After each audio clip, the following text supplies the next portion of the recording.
Hey guys, welcome to my post-holiday book haul.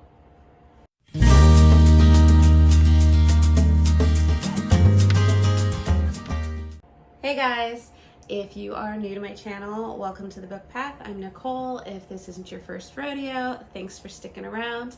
And this is sort of kind of the books I've accumulated. I went to a thrift store.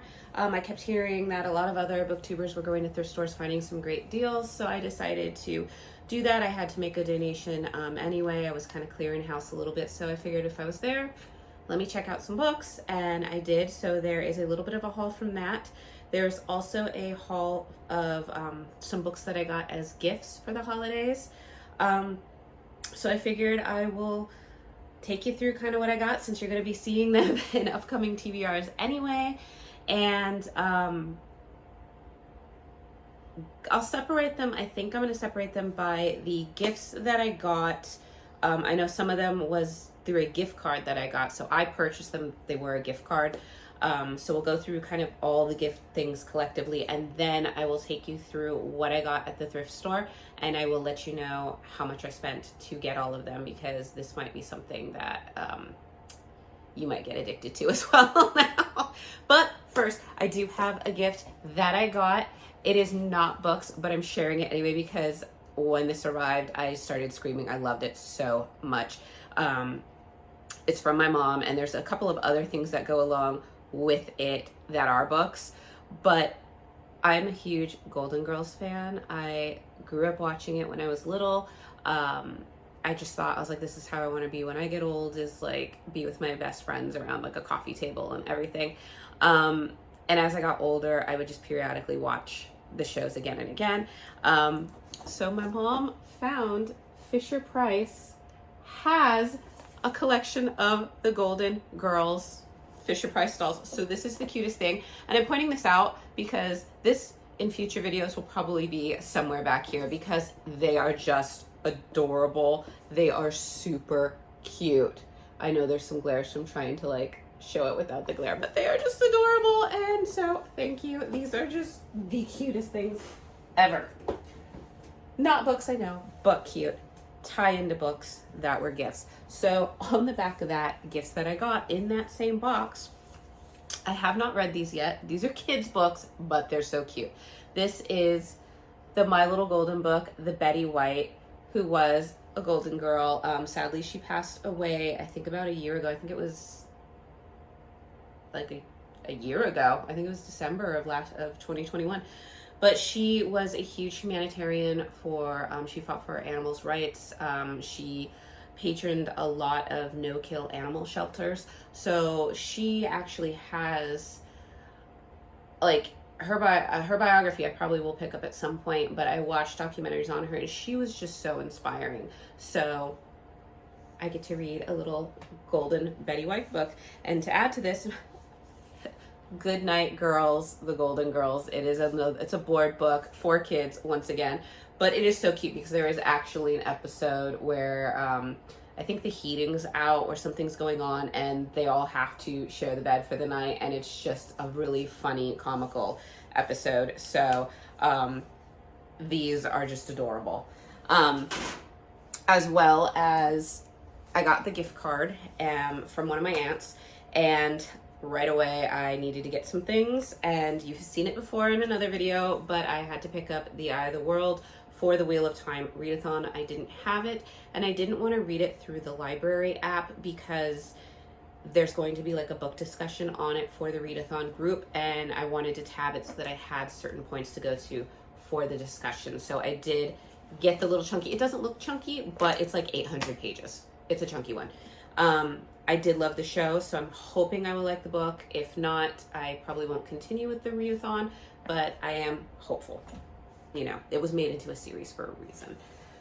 So that was one. The next one that I got, completely didn't even realize it had come out already, and that is Dark Tides by Kimberly Vale. This is the sequel to Crossbones, which came out, I think it was September, October of 2021. It's a pirate adventure, multi POV story about, it's kind of like Pirates of the Caribbean mixed with like that Stars show Black Sails, because even though it's a YA, it's kind of like an older YA. There is more intimate scenes in it, you know, for a YA. But I don't know. Who knows what's in YA books now? Everything's changing. But basically, you have a pirate king who has passed away, and so all the different pirate captains of different ships are vying for the throne. They need to get back to the pirate island so they can toss in their hat for this sort of competition to find this like skull crown or something to be made the next pirate king or queen. This is because the pirate king has no heir, until you find out he does have an heir, and she is very unaware of who her father is. She's also very unaware of why things kind of keep following her of a supernatural element, because yes, in this pirate adventure story, they have gods, they have monsters, they have magic of sorts. So it's kind of everything into one. It was very interesting because I hadn't really seen a lot of pirate stories, really. There's some coming out with like the pirate king's daughter, or the daughter of the pirate king, and a few others, but there's still not a lot. So getting a pirate adventure with like myth and magic, yes please. So this is kind of following what's going to go on after the competition takes place and a new royal is in place on the throne. This is kind of what's going to happen afterwards. So I picked it up and I can't wait to read this one because I really liked Crossbones. The next book is on my 40 before 40. Oh, if I didn't say it, Wheel of Time, The Eye of the World, is actually on my 40 before 40, and I know that is one of my goals for this year to complete it, because I still have a lot of those to go. But another one on my 40 before 40 is Gods and Monsters by Janie Marie. I love this cover. It's one of those like hauntingly beautiful ones, because this is kind of creepy and eerie, but this is a story that I'm just going to read the synopsis because it was so interesting, like, and you don't see a lot of these kinds. And oh yeah, if you haven't seen the back, you have a very good looking, who I hope to be the romantic interest in this. But anyway, when the plague of all plagues begins its destruction, it isn't a miracle cure by scientists or even our military that saves us. No, our saviors are monsters. Jane appears to be nothing special. In fact, she's a sad sight to behold. Afflicted by the sorrow of her tragic past and failing marriage, the young mother of two is as terrified as every other soul when humanity faces doom. But when hope seems lost, Jane does something that not even her estranged husband can do. She fights, and she's not alone. David and his companions are what our world has dismissed as mere legend. Their duty to the human race brings them across the country, and they all know it's no coincidence when they cross paths with Jane. As it happens, Jane is special. She's destined to rid the world of darkness. With monsters from every nightmare seeking her out, a noble immortal knight showing her what love truly feels like, and even more powerful beings wagering the fate of her soul, Jane will embark on an epic journey to save her family and the world. So what will happen when they realize she's the greatest monster of them all? So I just thought that sounded awesome. You don't get very many fantasy or fantasy romance stories where the heroine is a woman with 2 kids in a failing marriage, possibly to be divorced, and then she's gonna go fight monsters. Very rare. So I can't wait to read it. I am so excited, and like I said, the covers are gorgeous. So that was that part of the gift card. And then Santa brought mommy and daddy presents this Christmas, and my husband got a Lego kit, like a Doctor Strange Lego kit from Santa. But Santa brought me the paperback box set of Mortal Instruments. As I've mentioned in many other videos, I'm becoming quite the Shadowhunter junkie. I read The Infernal Devices, loved it, making my way through the Lost Hours series before picking up these guys. And I had seen the hardcovers, but I liked the paperbacks more just because when you put them together, it was like this great scene here. and also because they have her and she just looks badass. I'm sorry, she is looking awesome. So it has all 6 books. It has the Shadowhunters Codex in there, and I'm hoping to get to these bad boys sometime soon. I have to be careful because it's not a very sturdy box to hold the box set in, but put those right there. But I'm excited to get this going, and now I have all of those lined up so I don't have to fight with other people in my library app to get them. I will have them. So that was basically it for all the gifts or gift cards that I used. So what I am going to do now is I will go through the books that I got at the thrift haul, and then I will let you know how much I spent for them. So I was surprised to find this book right here, Talking as Fast as I Can by Lauren Graham. For those of you who don't know, she played Lorelai Gilmore in the Gilmore Girls, the mom.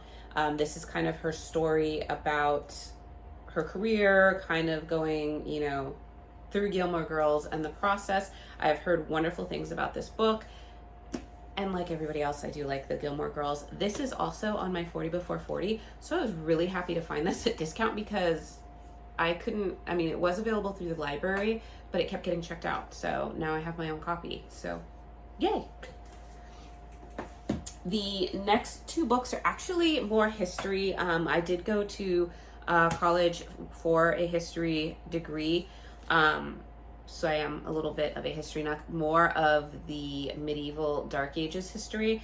And I found Alison Ware's Eleanor of Aquitaine. Eleanor of Aquitaine is my favorite British royal.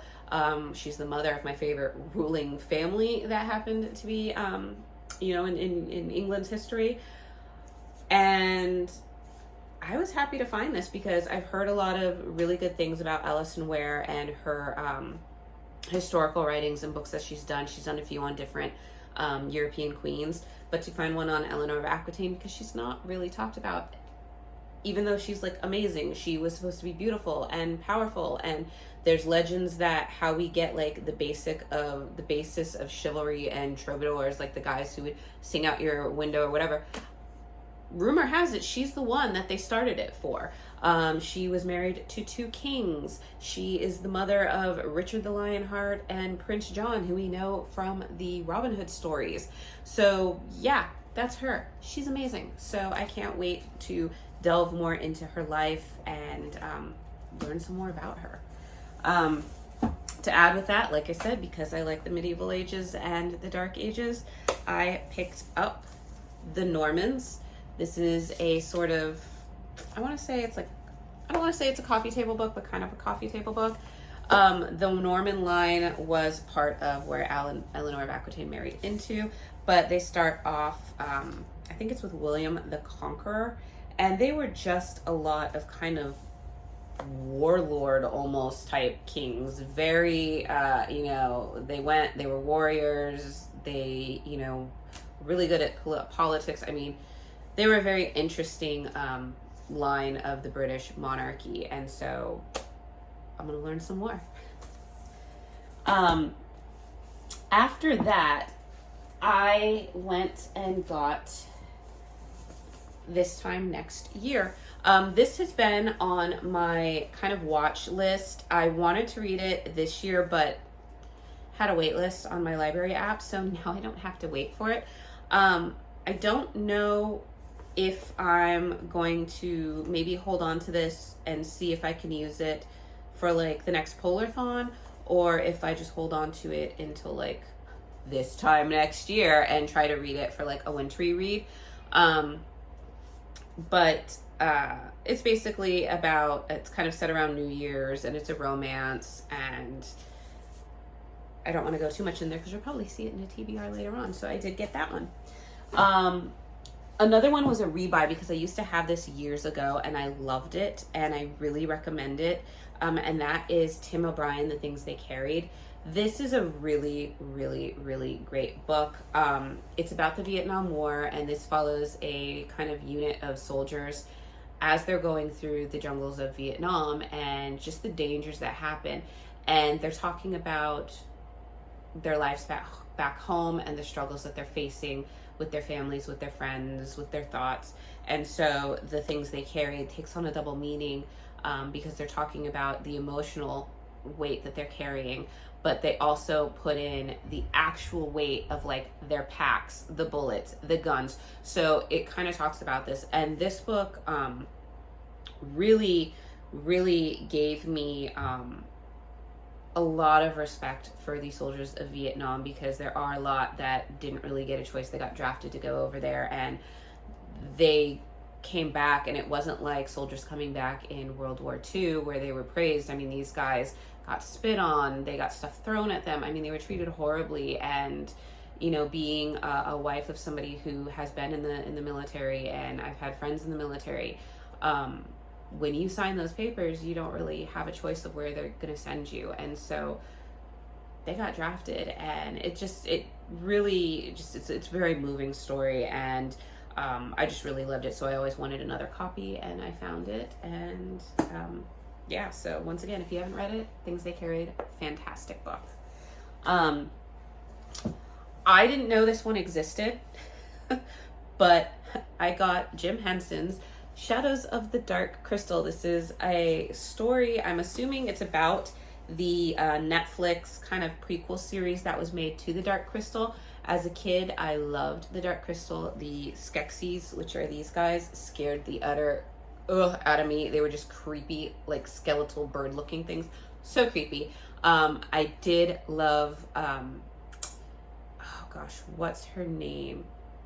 The witch woman that's kind of in there. I think it's Olga is her name. I just liked her, and I loved Fizzgig, who is like this furry little animal that just like when it opens its mouth, you just see teeth, and it's like, ah! Yeah, I know, great imitation. But it's supposed to be kind of like this pet of one of the characters. I think they're called the Gelflings, and it always reminded me of my mom's old Yorkie that we had, where you would like kind of blow in her face and she'd kind of, you know, once again, imitations. And so I loved it. As I got older, I watched The Dark Crystal, and it's very philosophical. Like, I didn't realize how philosophical it really gets to be. But also just the puppetry is great. I mean, Jim Henson's company just does fantastic things. I mean, you got the Muppets, you've got Labyrinth, which is amazing, and you've got the Dark Crystal, which is also great and amazing. So I picked this up to see what this is. I don't know, like I said, I don't know if this is just a novel retelling of the TV show or if it adds to the TV show. Didn't know it existed, but it's Dark Crystal, I'm getting it. So the next book I got is Blood of Zeus, and this is a romance story. It's by Meredith Wild and Angel Payne, and I think what this is about is you have a girl, Kara, and her name's Kara Valari, and she's kind of part of the Valari family, which I think they're equatable to like the Kardashians. You know, they're just that famous. And what people don't know about them is that they descend from demons. Somewhere along the lines, her grandfather made a pact with a demon, and so now every female in their line, once they reach a certain age, they're kind of betrothed to a demon as their wife, mistress, lover, whatever it is. And they have to like be with them. I think they have to be with them for like a certain amount of years before they can gain their freedom, if they do. And so before Kara is supposed to go through with whoever she's betrothed to, because she has no idea at this point, she's going to college. She's very smart. She really doesn't want to be, you know, given to a demon. And when she's at her college, she starts taking a course on Dante's Inferno, which she's pretty much an expert because of her family background. And it's taught by this very young and very spicy looking Maximus Cain. And let's just say there's sort of a forbidden romance developing between the professor and her. It's also because she knows she's not supposed to fall for a human, because she is going to be given to a demon. But what she doesn't know is that Maximus Cain has some little quirks of his own, and he is descended from a Greek god. So he is part god, part human, in love with a girl who's part human, part demon, and the two are not supposed to meet. So lots of forbidden romance, on very different fronts. So it'll be interesting to read this one. This is book 1. I don't know if it's a series or if it's going to be a duology, so we will find that out together, but I'm here for it. The last 3 books, I'm not really going to go into discussion because you have probably seen them, and that is 3 of the Harry Potter books. You have Harry Potter and the Deathly Hallows, Harry Potter and the Order of the Phoenix, and Harry Potter and the Half-Blood Prince.